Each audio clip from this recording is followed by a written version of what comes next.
Hello everyone, good morning. এখন বাজে ঘড়িতে 7টা। আর আজকে ঘুম থেকে উঠেই সোজা চলে যাচ্ছে আমি স্নান করতে। স্নান করে এসে তারপর আমি বাদবাকি কাজ করব। আর এত ঠান্ডা কুয়াশার মধ্যে সকাল সকাল স্নান করতে ভীষণ ভয় করে, কিন্তু কিচ্ছু করার নেই। আজকে আমাকে সকালেই স্নান করতে হবে, তারপরে আমাকে সব কাজ করতে হবে।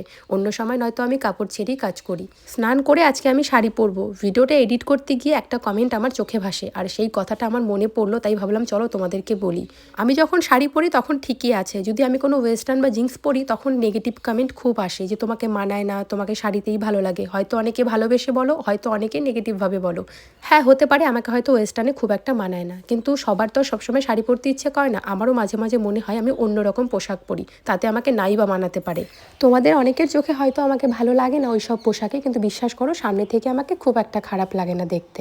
যারা আমাকে সামনে থেকে দেখেছে তারা জানে আমি ঠিক কীরকম। আমার কথাটা প্লিজ কেউ খারাপ ভেবে নেবে না। অনেকেই হয়তো খারাপ ভেবে বলেছো, আবার অনেকেই আছো এরকম যারা আমাকে ভালোবাসো, আমার ভালোর জন্যই বলো।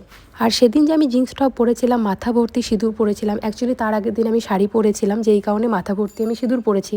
আর যেদিন ঘুরতে গেছিলাম সেদিন বৃহস্পতিবার ছিল, তো সিঁদুর তোলাটা ঠিক না, তাই জন্য আমি ওইভাবেই গেছিলাম। কিন্তু আমিও জানি ওয়েস্টার্নের সঙ্গে হালকা একটু সিঁদুর পরলে ভালো লাগে। ছাড়ো এসব কথা। আজকে রান্না করেছিলাম আমি লাফা শাক, ডাল আর কাতলা মাছের ভাপা।